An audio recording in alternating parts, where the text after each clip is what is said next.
few weeks back, we aired a report on transformation, the extent of racial integration in South Africa's news media since the end of apartheid. This week, we're going back there to look at the relationship between President Jacob Zuma, his government, and the media. Zuma generates a lot of bad press in South Africa, from the state of the economy to the broadsides against his leadership, and even the controversial $20 million upgrade of his private homestead. But Zuma isn't without his allies in the media.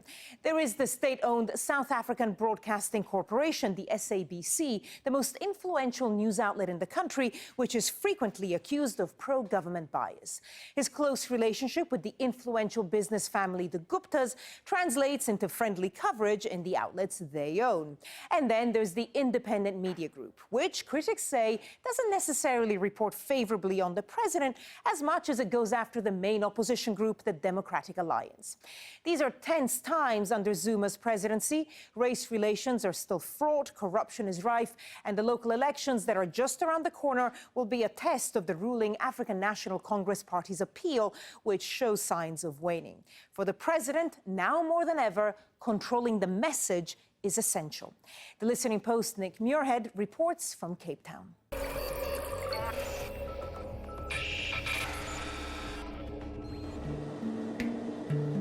What do a uranium plant, South Africa's state airline, the SAA, a newspaper called The New Age, and the country's president, Jacob Zuma, all have in common? The answer is that they can all be linked to a wealthy business family in South Africa, the Guptas, and the New Age newspaper, which they own. The Gupta family is a very influential family in South African politics. They arrived in South Africa in 1994 and they created a series of relationships with very prominent individuals, a very personal relationship with President Jacob Zuma. Now, when the Gupta family launched its media company in 2010, they were unequivocal in stating that this paper would be pro-government. It seems like that's a quid pro quo. I mean, that's the most logical way to read it. That we'll get lots of tenders, but in return we'll have media that is sympathetic to the ANC and to the president. And the most obvious case is now that President Zuma has been talking about a nuclear energy contract with the Russians, which is very contentious in South Africa. And yet the Guptas seem to be extraordinarily well positioned and suddenly are owners of uranium deposits and uranium mines in South Africa. The other obvious sign of the connection between government and the Gupta media empire is that the newspaper, The New Age, which is a tiny circulation, and yet it's available free on the state airline. The SAA is in financial trouble. In the 2013-14 financial year, it reported a $163 million loss, but over a recent 4-year period, it spent $900,000 buying copies of the New Age newspaper. Then there's what the government spends on advertising in the paper. Between 2013 and 2014, it was more than $670,000, which is almost exactly what it spent at a much bigger paper, the Sowetan, which reportedly has 10 times the readership. And there's another state-funded money spinner for the paper. It organizes something called business breakfasts, which are aired on the state-owned broadcaster, the SABC, for free. State-owned institutions often sponsor the events, but the money, roughly $1 million a year, doesn't go to the SABC, it goes to the New Age newspaper. These breakfast briefings take place. It's hosted by the New Age, it's broadcasted on the SABC, and it's sponsored by a third party. That third party is usually state-owned entities. And today, we want to say thank you to Transnet because with their support, that's why you've got all this lovely food on your tables today, instead of just bread and water. The controversy is, in an economy that's struggling, in an environment where state-owned entities are not able to meet their mandates, they are spending that amount of money in hosting politicians and in hosting government departments. You must not say mangaung, you must say mangaung. And the question always was, why then does the SABC have to have these breakfast briefings with the New Age attached to it? I mean, it's very lucrative for the New Age as well. The Gupta family identified a gap, and they did not do it secretly.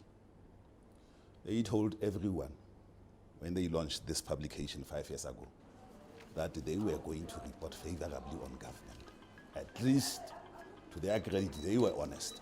Juxtapose that with these so-called independent media that claim to be unbiased and objective when they know exactly where their political allegiance lies. ANC supporters frequently accuse the privately owned media, the newspapers, of serving as the unelected opposition in South Africa. The papers are seen to back opposition leaders like Mmusi Maimane and Helen Zille by attacking the ANC relentlessly.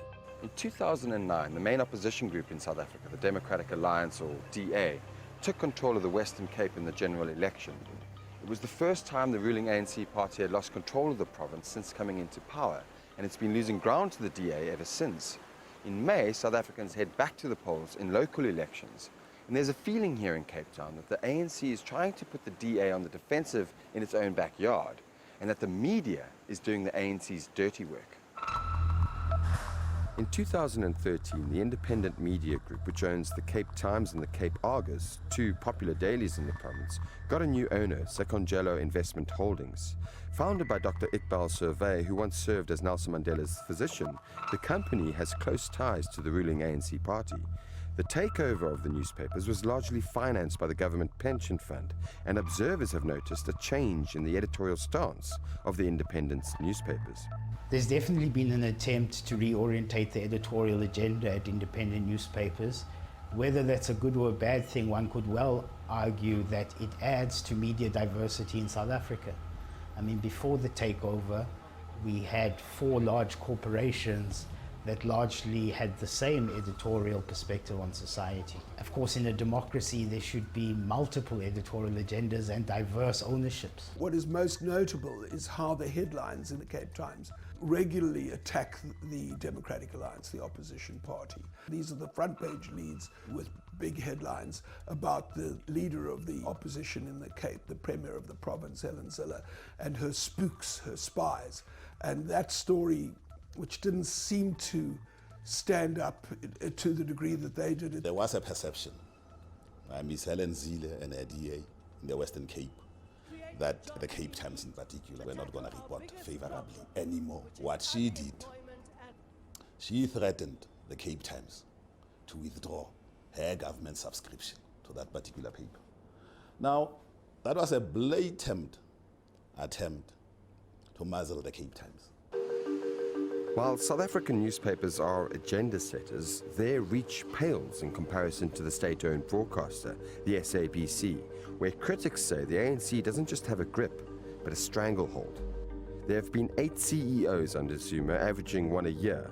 The current chief operating officer, Claudie Motseneng, reportedly gave journalists a 70% happy news quota ahead of the general election in 2014, stories that would help get the ruling party re-elected.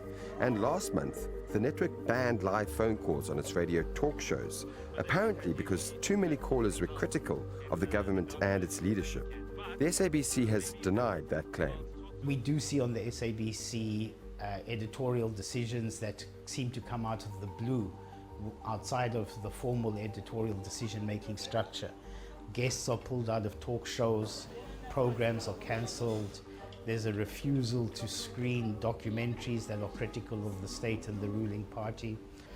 The public broadcaster is just one particular example of state capture of media institutions. At the same time, there is a threat to media organizations. Journalists are intimidated all the time by politicians.